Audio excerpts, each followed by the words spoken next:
Can you all give yourselves a big round of applause for coming here on a Friday night? Yeah. Like, you could be out watching the Barbie movie, you could be at home, but you're here and we really appreciate it. So today we are doing some comedy, and I want to start off by asking, who here came to the event that we had in June? Okay, wow, great, a lot of you. You had a good time, right? Awesome. So for all the new people, you two are going to have a lot of fun. How are you guys feeling about school starting soon? I'm already in school. I'm already in school. What? When did your school start? The parents are excited. That's right. School starts on the 21st. Okay, so I'll tell you what. I have been looking forward to this event all week because it's a great break from writing college essays. Yeah. Anyone here is a rising high school senior? You guys are lucky, okay? You don't know what you have to deal with. Okay, so my name is Ritu, and I will be one of your hosts this evening. Just one, yes, we do have another one. Where? Where? Right here. Right there. Hello, everybody.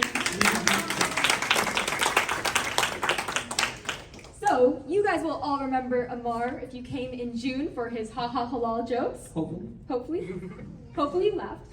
Hopefully. So anyways, like she said, my name is Amar, and I'll be the co-host of this event today. I hope you have a great time, and I hope no one misrepresents you. And one thing to note here, here's how the structure is going to go. So we're going to have our list of performers over here, and we're going to go in the sequence, starting with Ritu, and we're going to go down the list all the way to Yavuz. And if you're feeling brave, you can put your name on the list. It's not right here, so don't feel shy. And that's about it. Yeah, so if you saw our incredibly beautiful, gorgeous professional poster right here, you can see that the name of this open mic is Misrepresentation. So, you know, what's some funny things that happen when you get kind of misrepresented in the media? But it's also a lot more than that. Today, we're going to be talking about stereotypes that are true, stereotypes that are false, and just any kind of funny observations you have about your background or culture. We just have one rule today. Can anyone guess the rule? Family friendly, yes, if you can read that right here. Family friendly means fun, right kids? Okay, great. Is everyone ready for the comedy night to start?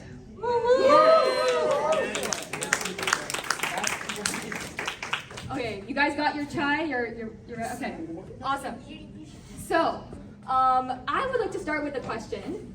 Raise your hand if you are an immigrant to this country. First generation immigrants, raise your hand. Okay, everyone take a look around. Wow, that's like more than half the room. Cool, cool. Okay, put your hands down. Now let's hear it from the second generation immigrants. Kids whose parents are immigrants, I want you to raise your hands. Okay, that's also a lot of us. Awesome. We did this at my school, and like everyone raised their hands, which is Bay Area, that's how it is. You know, the thing is, I think we can all agree that no matter what country you immigrated from or your parents immigrated from, we all have this immigrant culture in common, right? There's like some things we all have. And one of those things is getting good grades. Who can relate to that?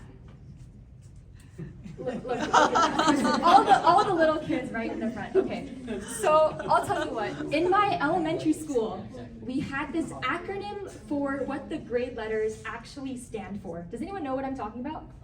Okay, this kid. Okay, so what does A stand for? Average. Sorry. Oh, average. Okay. B. Below average. C. Can't eat dinner. D. Don't come home. Don't come home. And F. Finding a family. Finding a new family. Welcome to immigrant culture.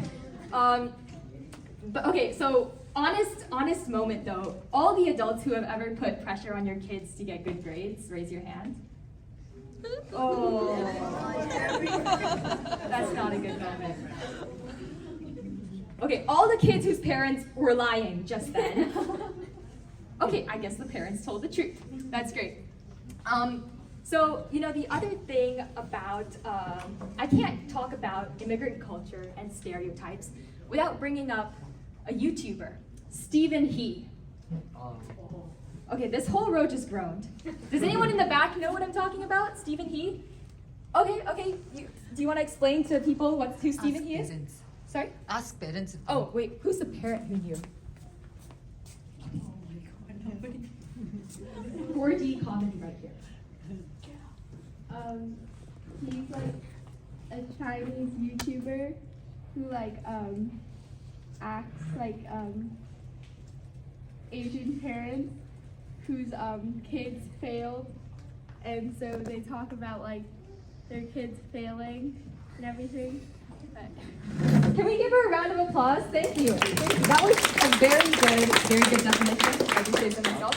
So yes, Stephen He is famous for his depiction of the character Asian Dad.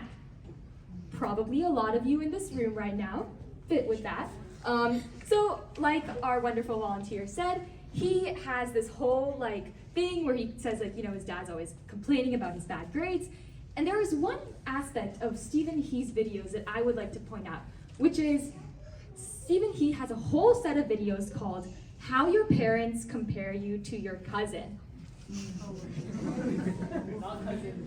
Not cousin, friends, just the list goes on. Anyone who is not you. Okay, so who here has ever been compared to a cousin before? Oh man, the front row, you guys are on fire. If you have not ever been compared to a cousin, maybe you are that cousin that everyone's comparing you. Just something to think about. Amar, you got outed. Straight A student, okay. So, but you have to understand, this character who Stephen He's dad compares him to, his name is Timmy. Does anyone know Timmy? Okay, explain, please. Can you stand up and no, he doesn't want to stand. This kid is ready to stand up. Yeah, stand up, face the audience, and tell the world who Timmy is. So Timmy is his child who gets A's, but he always compares. The dad always compares Timmy to his cousin because his cousin gets A++. I don't know how that's possible. Just an A++. You cannot compare to Timmy. So this Timmy, he became a neurosurgeon at 10. He had 9 years work experience when he was 5. If anyone knows two-set violin Ling Ling who practices 40 hours a day, that is basically Timmy. Okay, now that we have kind of gone through this stereotype of being compared to cousins, I'm going to move on to my next segment of immigrant culture, which is, where does all this comparison take place? Anyone know? Home? But what about online? An online place where where all this starts with a W? WhatsApp. WhatsApp. Who here is active on WhatsApp? Raise your hands. Okay, everyone has a WhatsApp account. Okay, great. So I have a joke about WhatsApp. It kind of gets some people mad. Do you guys want to hear the joke? Yeah. Okay. So my joke is, WhatsApp is like Instagram, but for brown people who don't know how to use Instagram. Thank you.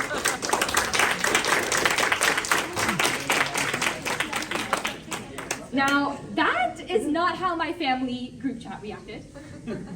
They almost wanted to kick me out, but I convinced them otherwise because I get all my material from the family WhatsApp group chat.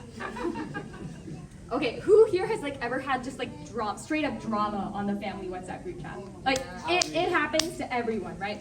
So I'm gonna tell you a funny story. In our family, on my mom's side, we have a group chat called Conquer Women. And it's where all the aunties, we just share pictures, share the news, share all the updates, everything. Now, I have one uncle, he has been missing out on this his whole life. He feels so excluded from the group, and he petitioned everyone to make it gender inclusive.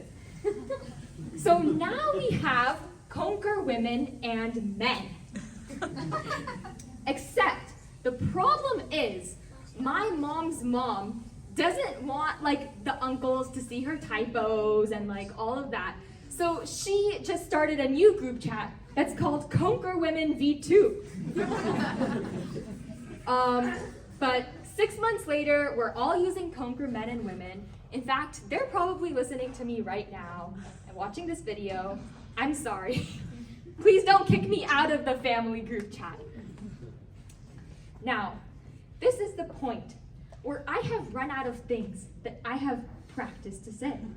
So, before I say anything that isn't funny, or that will just make you kick me out, I'm going to transition to my co-host, Amar. Thank you. Thank you.